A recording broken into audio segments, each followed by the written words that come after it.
This is On the Sidelines with Box 13. And we are back here on the Sidelines podcast. I'm your host, Ethan McReynolds, joined once again, the return of Dante Jackson.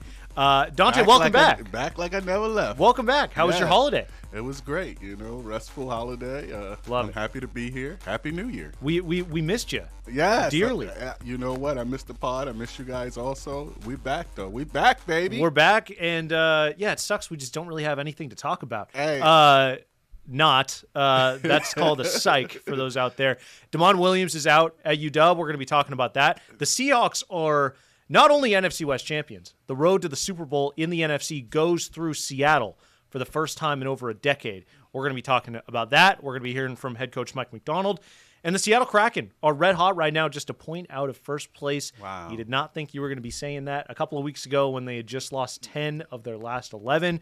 We'll be talking about them to wrap up the show, so be sure to stick around for that. But I wish we could start with the Seahawks. That was the plan until about 6 p.m. last night. Damon Williams, who reportedly re-signed a contract with UW to stick around for this upcoming 2026 season, has now announced via Instagram that he is entering the transfer portal, completely breaching that contract. I mean, there is so much to digest here, but what were your initial thoughts? Well, 4 days ago when he signed it, and I was watching one of the sports channels, and I saw on the ticker, Damon Williams signs to come back to the Huskies. And it was just a sigh of relief because I felt like he was like one of those athletes that teams would come and try to poach from the Huskies. So when he signed that deal, I kind of exhaled. I'm like, oh, at least they got Damon Williams. Yeah. I thought that to myself. And then this news breaks last night that he reneged on his deal and that he was entering the transfer portal. And I'm just confused as to what's going on over there at UW in Montlake. It doesn't make any sense. The timing and the optics are awful as well with him releasing that post and the news breaking during Mia Hammett's memorial service. There's a lot of layers to this entire thing.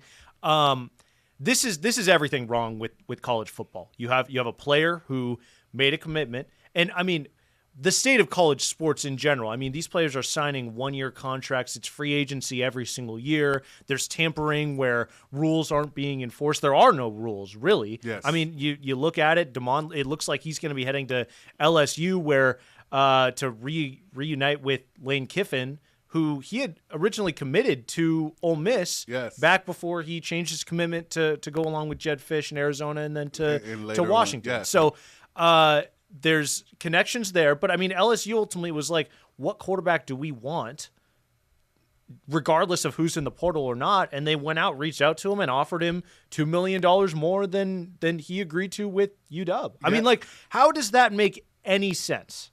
For how that is possible in this sport. Money talks. Money talks, and you got to think in this world, and Terry Holloman was on a few weeks ago. He called it the Wild Wild West, and I can't think of any more phrases apropos. But money talks here. How I don't go at the kid for this. He's not a pro quarterback, in my opinion. He can make the pros, but he's not going to be a starter in the NFL, in my humble opinion.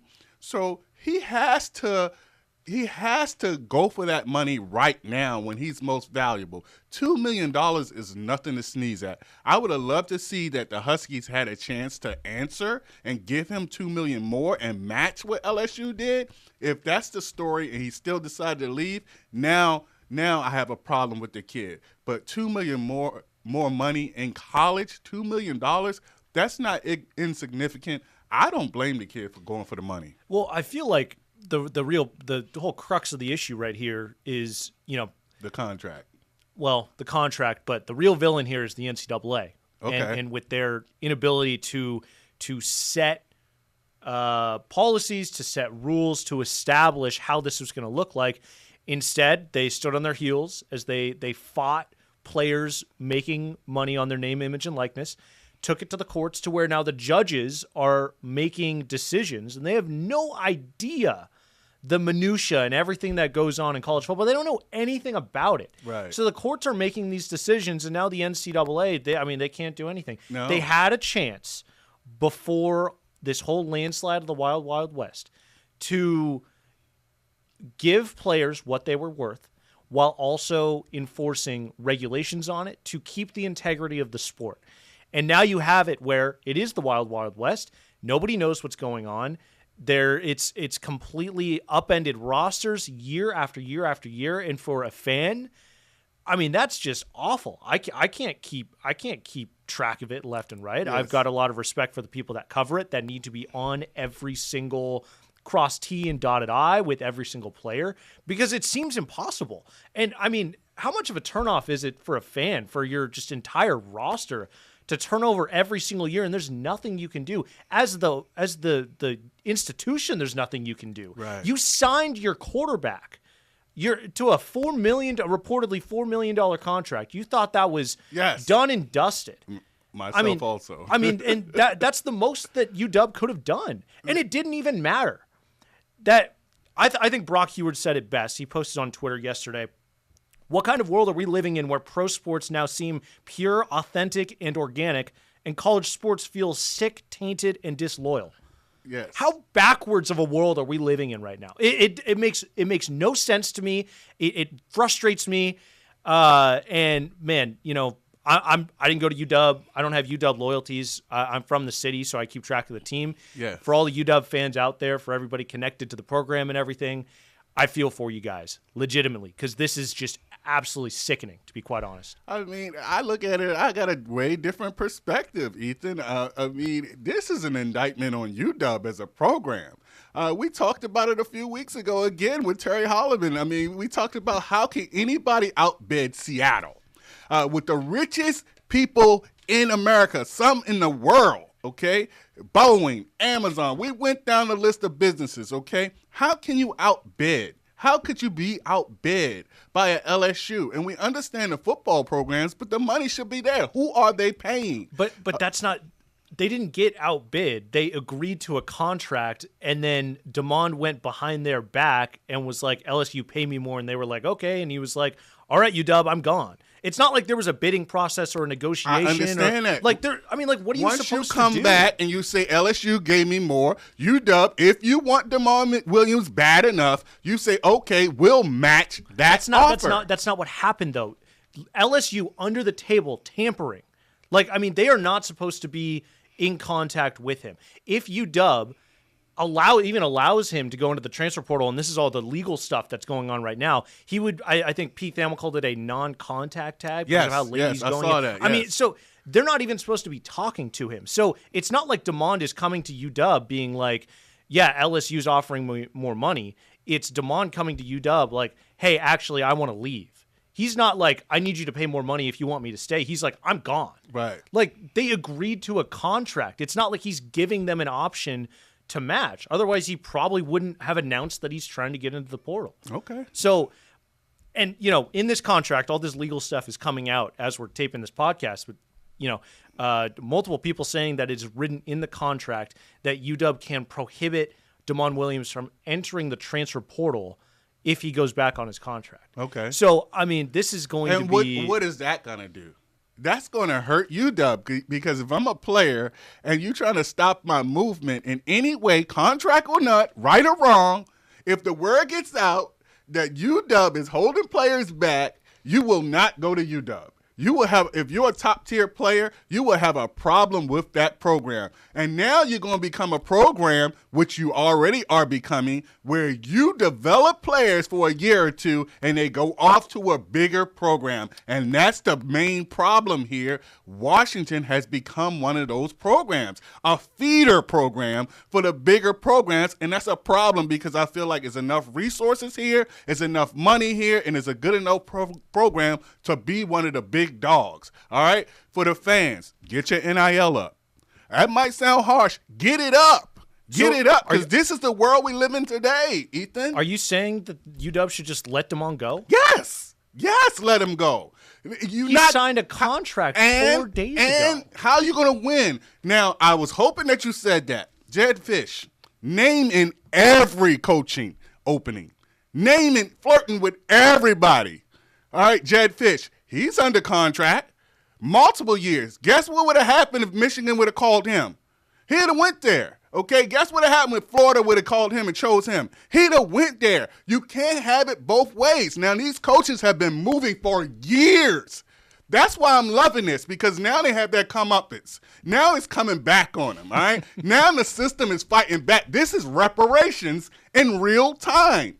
For years, coaches got to move wherever they wanted, whether they had a 10-year contract or a 10-day contract. The minute the players do it,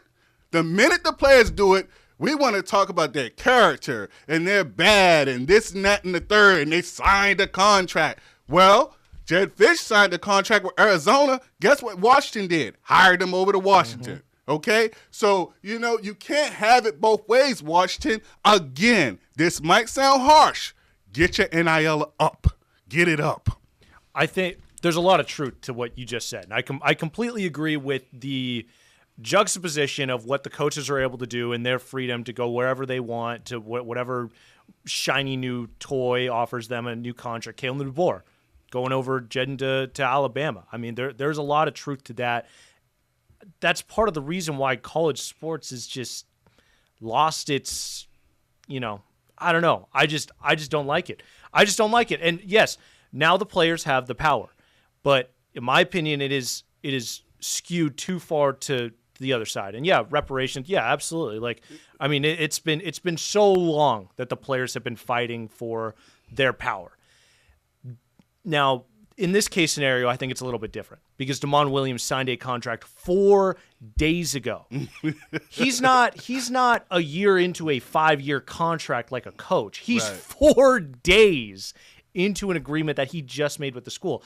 If he announces that he's going into the transfer portal 4 days and an hour ago, this isn't a problem. Like, it's not a problem whatsoever. I mean, it still speaks to the turnover and how college sports has changed, and I still wouldn't have liked it, but I would have understood it for Damon Williams. Like, yeah, go test the waters, go get your bag, like whatever. Yes. And, if LSU really is tampering and offering him $2 million more than UW did, I don't blame him if his agent is like, yeah, you can get out of this deal.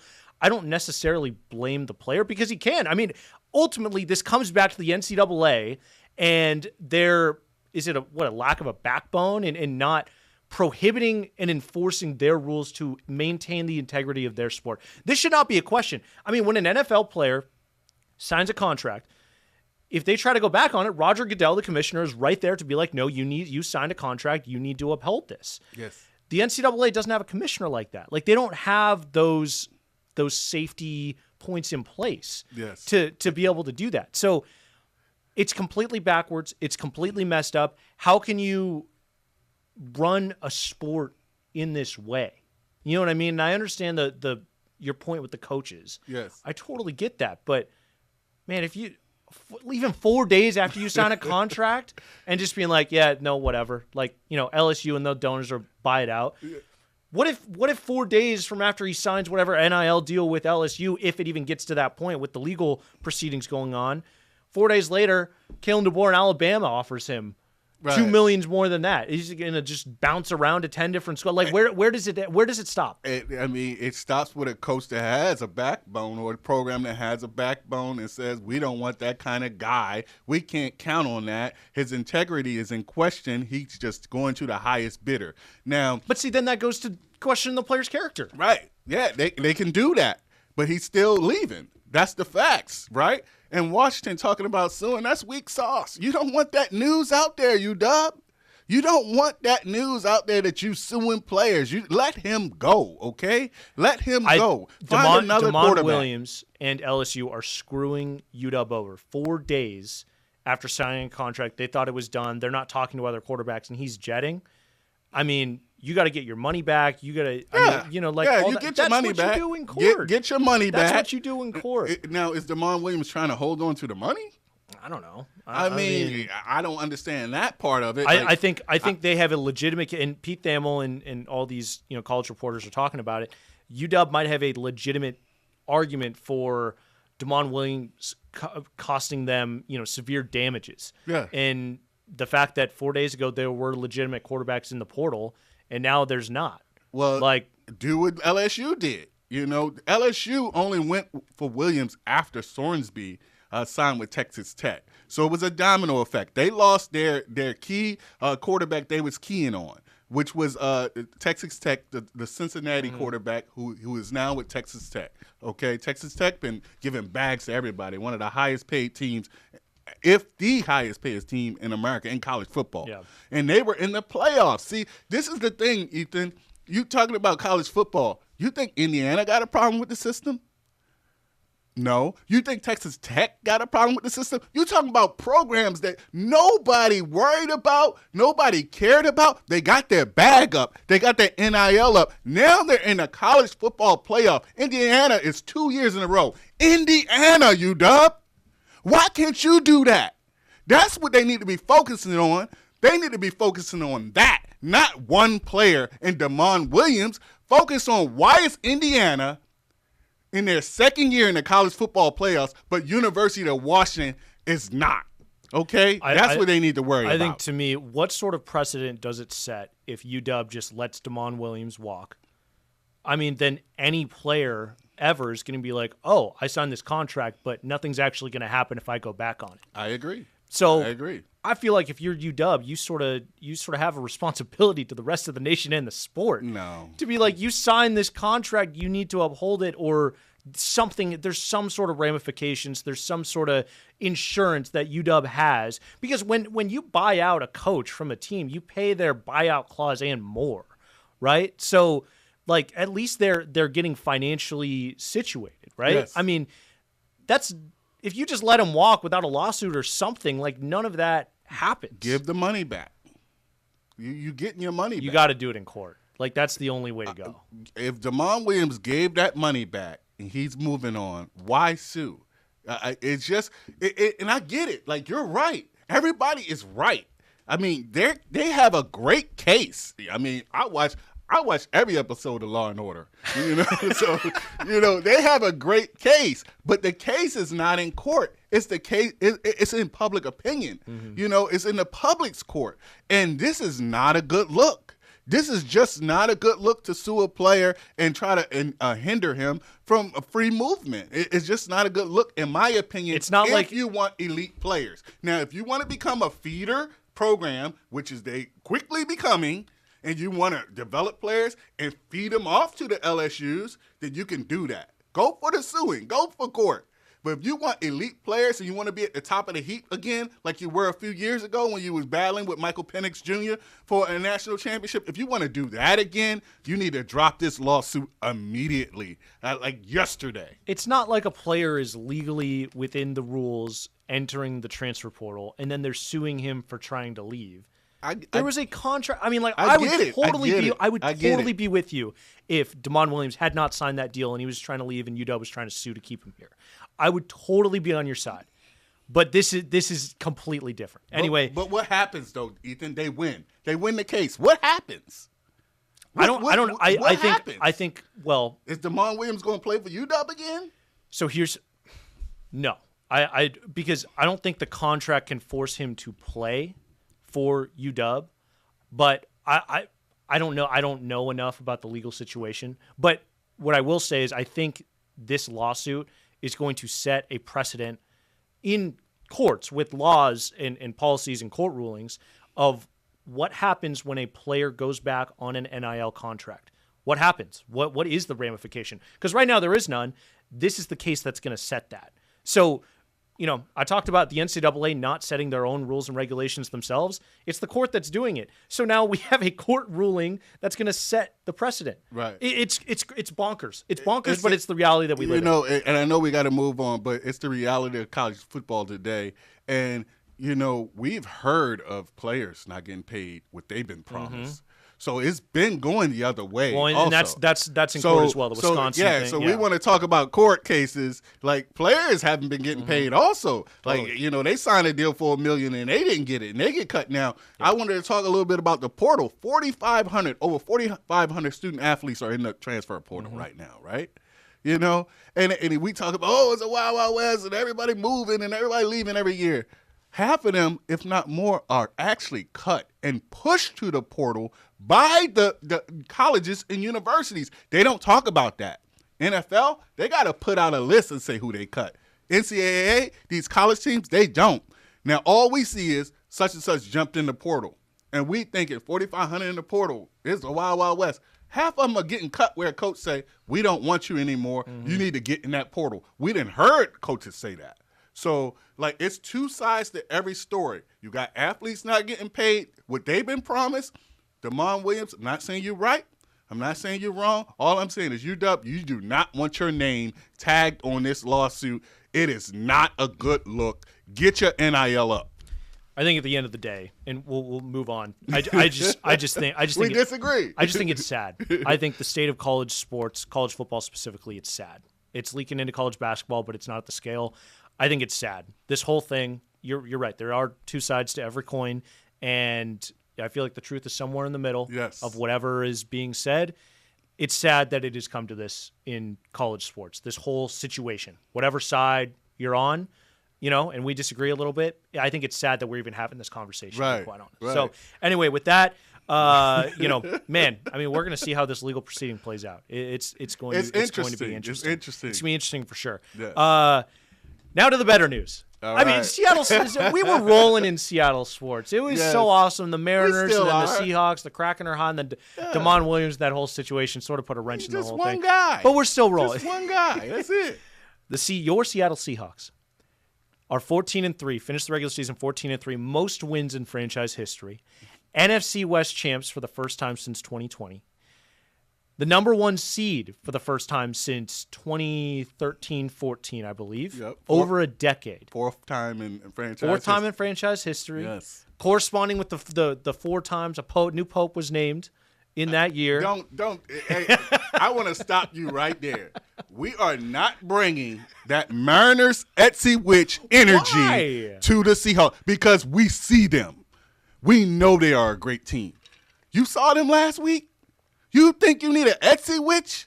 You think you need a Pope? They don't need an Etsy Witch. It's a fun thing. Don't bring that energy fans. to these Hawks. It's don't a bring fun that thing. nerve. No, don't bring that nervous energy for fans over to hang their hat on. I'm drawing the line. Casual fans are. I'm drawing the line. In the streets, interviewing with our AJ Janovo. They sent him out here every time. They sent him out there. They sent him out there with this stuff. But those are like real fans. They're like, it's cool. Like every time a Pope selected, the Seahawks win the Super Bowl. Like it's funny. Sports are fun, Dante.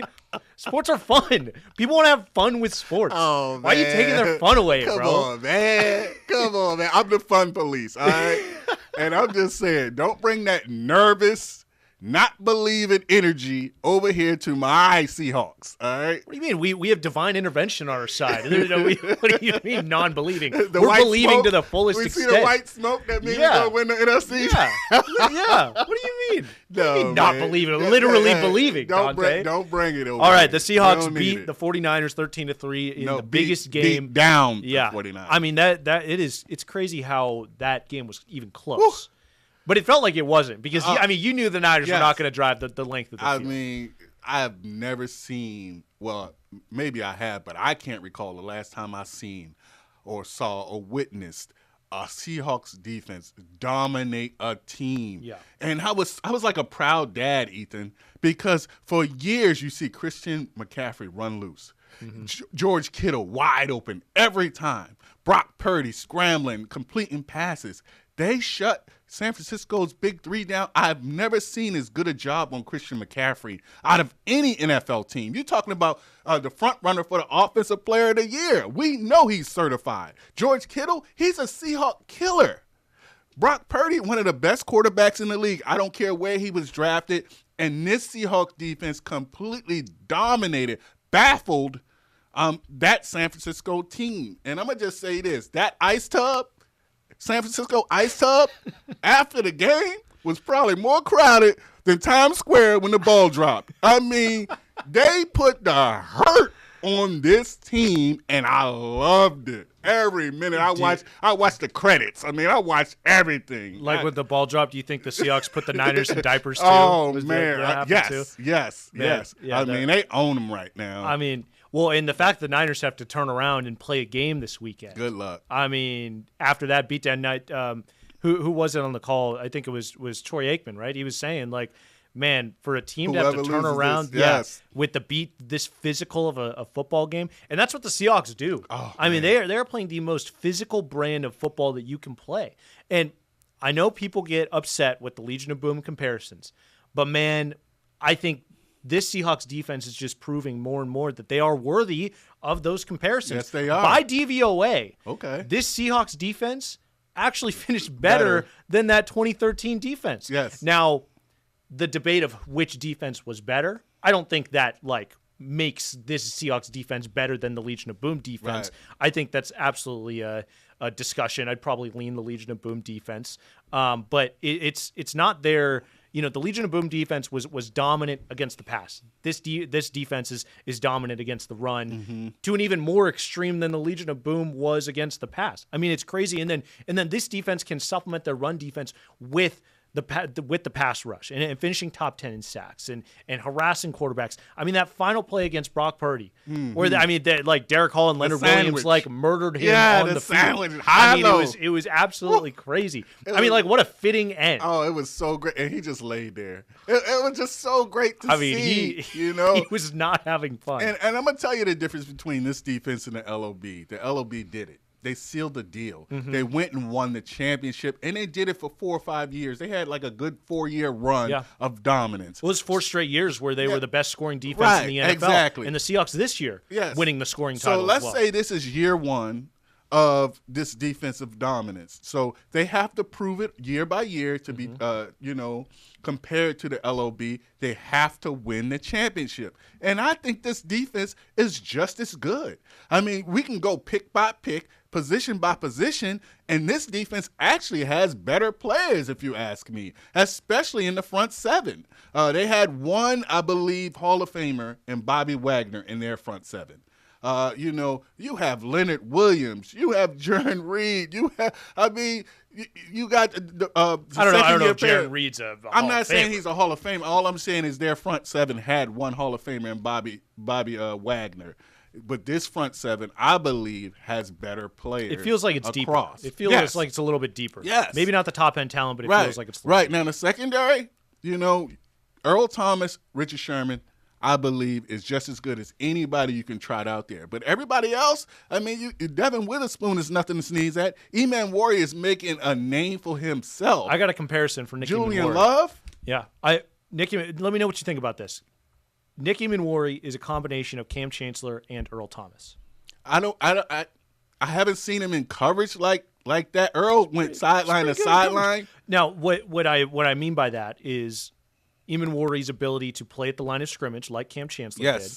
But then combined with Earl Thomas's ability to be shot out of a cannon from deep, coming downfield against an underneath route, and then laying the boom. Mm-hmm.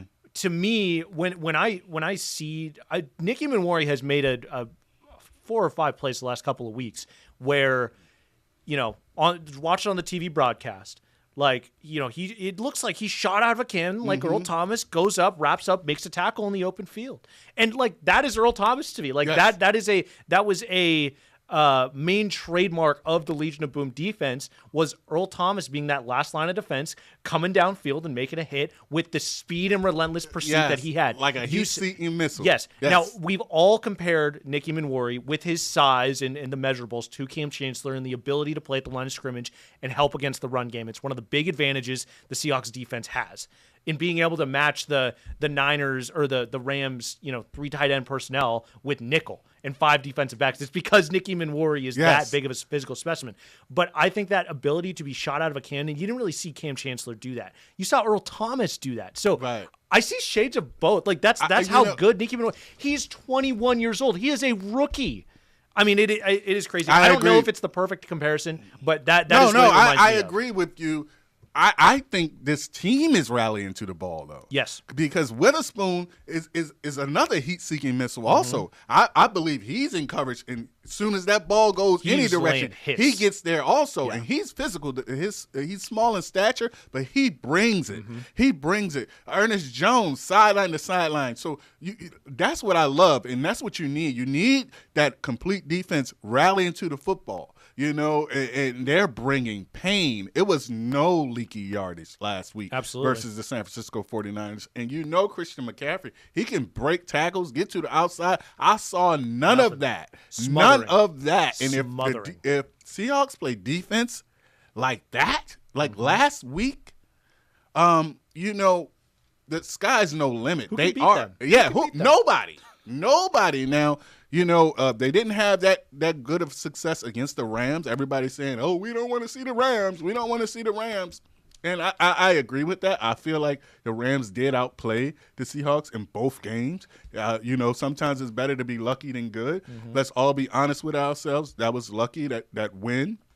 A 2-point conversion, Zach Charbonnet picks it up. You get not luck, but you get a great special teams play by Shaheed when everybody thought the Seahawks were left for dead, I myself included. So let's be honest with ourselves. The Rams have had our number. Now that's the final exam right there for Coach Mike Macdonald, because we talked about how he was brought in specifically to beat Kyle Shanahan and Sean McVay. That's why Seahawks got a defensive coach, because those are the two top offensive coaches in the league, if you ask me. So now I don't feel like he's passed that McVay test. McVay has got the best of him. You had Puka Nacua still catching passes with over 200 yards receiving. The Seahawks have one more test for me to see. I said they would go into the Super Bowl beginning of the season. My mind hasn't changed, but the Rams are formidable, and they have to bring their A game and show that they can beat that team. Well, sure, the Seahawks did get a little bit of good fortune in that second Rams game, but let's not forget the first game where the Seahawks outgained them by 150 yards that full game. You're right. I mean, yeah, Sam Darnold throwing 4 picks, that's going to be hard to overcome. But, I mean, the Rams got lucky by that spectacular punt that put the Seahawks back. You're right. And if that doesn't happen, the Seahawks probably go down and win that football game. Yes. So it goes both ways. Yes, You're right. It does. It You're does. right. So I wanted to go back to a couple things that you said, because the relentless pursuit, I think, is one of the biggest reasons why the Seahawks defense is so dominant, and one of the reasons why it just feels like you're just suffocating the opponent, right? Mike Macdonald actually talked about that earlier this week. Here's what he had to say. I'll tell you, like one of the things that I think we're most proud of our defensive tape is the waves of football, waves of Seahawks that get to the ball, and what that does is it allows you to take really aggressive angles. So I don't feel like I'm just playing by myself out there, and so I feel like our team is really committed to playing in that type of style and that type of speed and that type of effort. And when you do that, you might miss a tackle here or there, but it's going to get cleaned up, and you're going to get multiple people at the point of attack where you can limit some of those extra hidden yardages.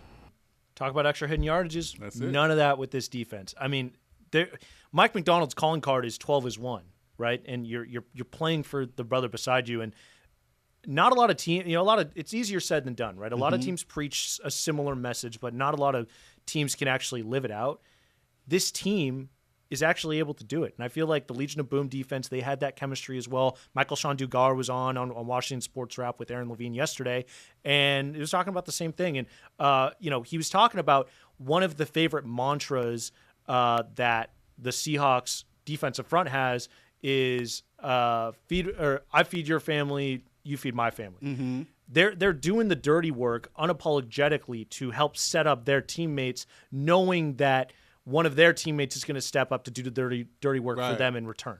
Right. So it's like this whole symbiotic relationship where the entire team has just bought into this, and that is so rare in the National Football League, where you have all these big egos and all these guys that want to get theirs. We're talking about college sports and guys wanting to make sure that they are taken care of first and foremost. Right. I mean, look at what the Seahawks defense is able to accomplish just with the selflessness and the ability to put all of the ego aside and play for the person next to them unequivocally, without any doubt that the guy next to them isn't going to have their back in return. Yes, and it's funny because when I look at that, what you just talked about, when I look that up in the dictionary, the picture I see is not a player from the defense. It's actually a player from the offense in JSN.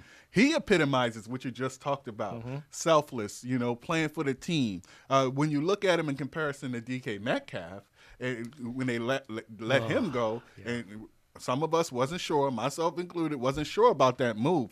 But JSN, I mean, he's broken the franchise record in catches and receiving yards, and you wouldn't even know it. You never hear him talk about himself. You never hear him talking about he wants the ball and me. He's always all about the team. I see him getting after it, blocking. You're talking about the number one receiver in the NFL, and he wants to block. So you're right about that as far as the selflessness. Now, this defense and leaky yardage, I just got to give Mike Macdonald his flowers. You know, I always talk about the ingredients for a championship recipe, and one of them being stars.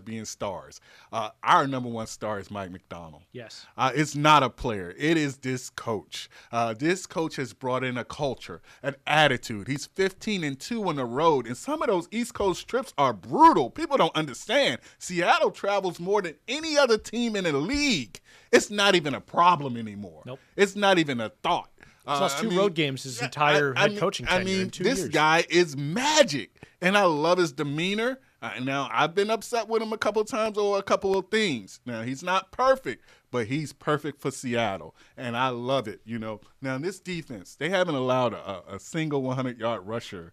Since the Obama administration. I think it's been like 26 games, you know, like, yeah.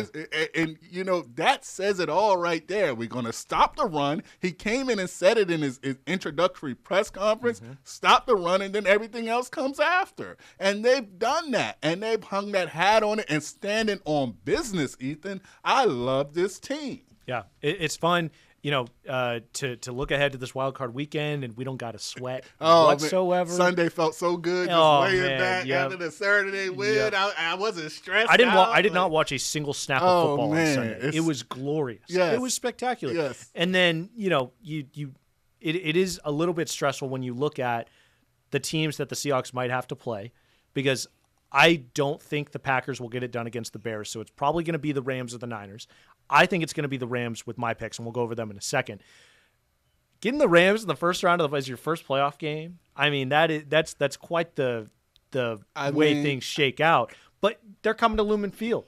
They're coming, to play in front of the 12s, where it feels like this fan base has just been reinvigorated and reignited and reset after, a solid half decade or more of some pretty lifeless football. Yes, and you knew it was there. You know the 12s were there. They were dormant, and now this team. They were just waiting to explode. Yeah, this team has brought them alive, and so, but as far as the Rams, I ain't never scared.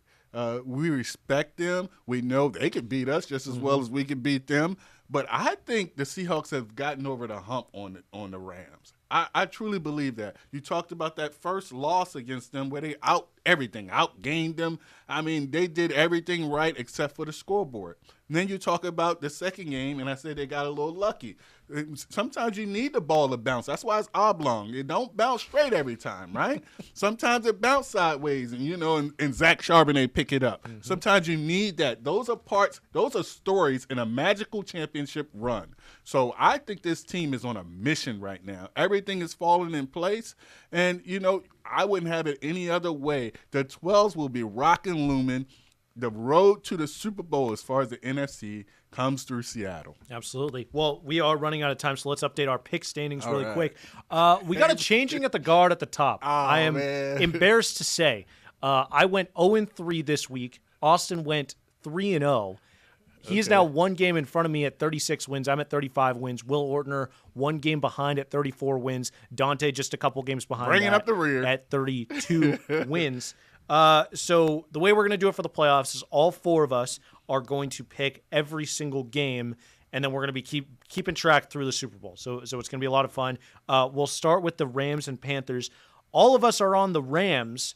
Me, Will Ortner, Austin Lane, our producer, except for you, Dante. You're on the Panthers. I called it 10.5-point dogs, and you're like Carolina Panthers. I called it a late Hail Mary. I text Ethan. I said, change that pick.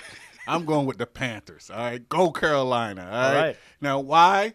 I got to catch up, to be perfectly honest. I'm in last place, so I can't. We're not putting money on it. We're putting on the sidelines money. Hey, listen, I can't keep on picking chalk, and you guys pick the same thing. So, I threw a flyer out there. I actually believe in Carolina. They beat them once before. They can do it again.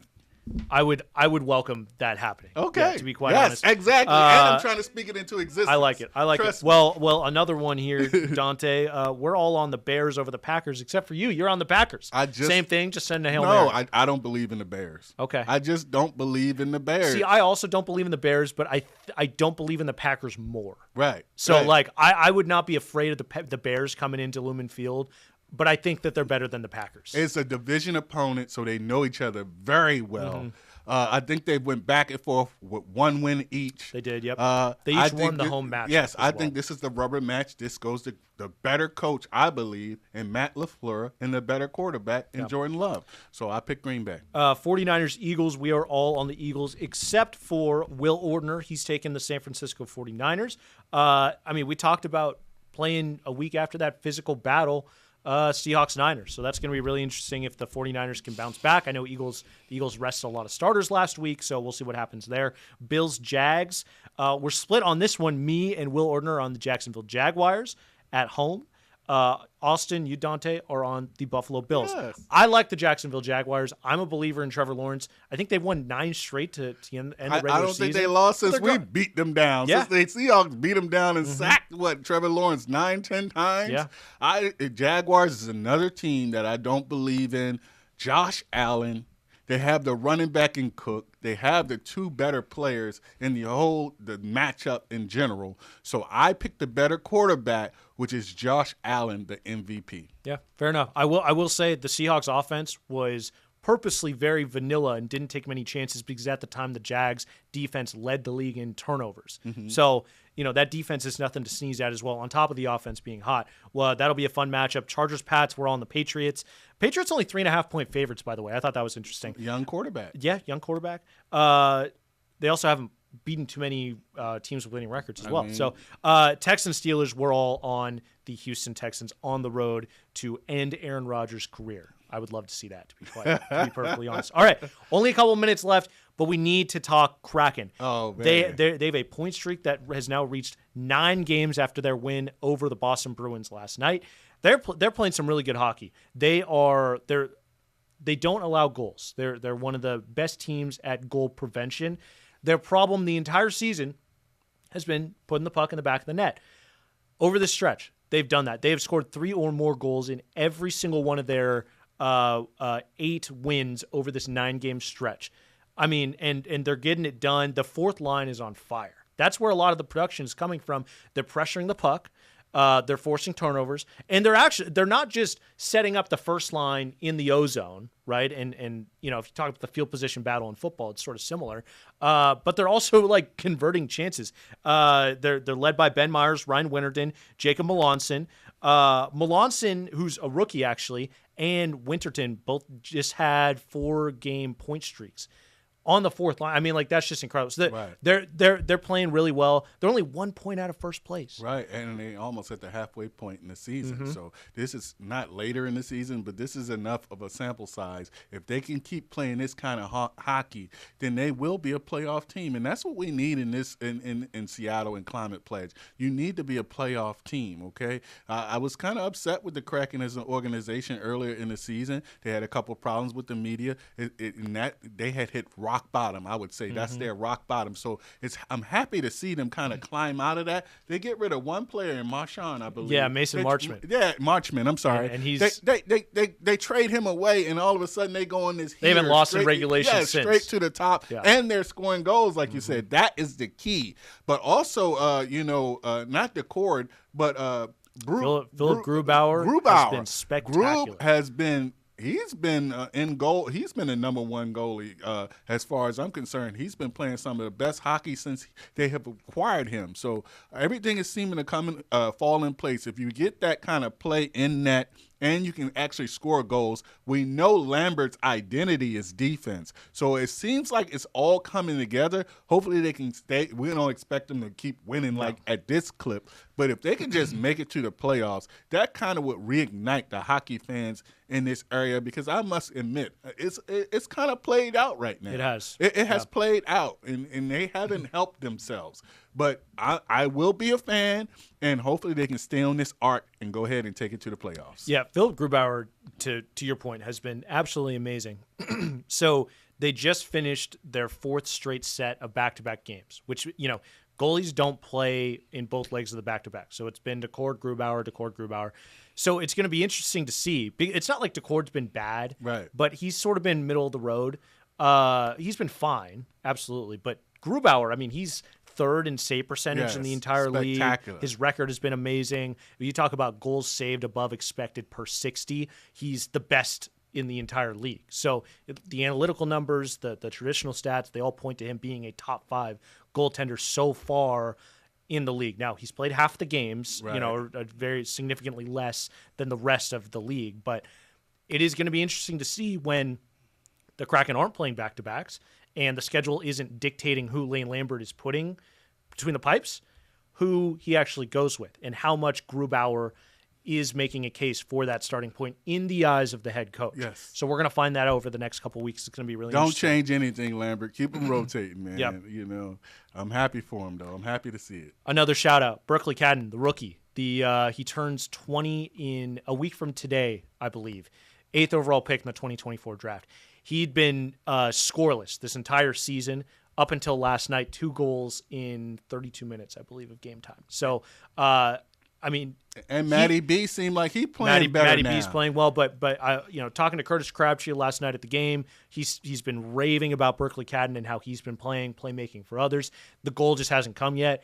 Gets 2 last night for the rookie, the teenager. I mean, you just gotta feel really good for him. Former Spokane and that's Indian what you want to see. Spokane Chief. You want to see the future, right? Mm-hmm. And then we talked about this earlier in the season where we want them young players to develop and start producing. And I think Lambert has given his younger players a chance. You talk about that 4th line. 4 younger players. Mm-hmm. I like to see that. The younger players developing, they're starting to play, they produce, they are pros now, and they're helping you win. Yeah, the young players have stepped up, and you're getting a couple of veterans back soon as well. Jaden Schwartz is a full contact participant coming back. He's been out for 6 weeks, so he's one of your top 6 guys. And then Brandon Montour, star defenseman, he'll probably be back in a couple of weeks. Let me ask you this: Is it weird the comparison to the Sounders, where the goalies, you have these goalies, goaltenders. Yeah.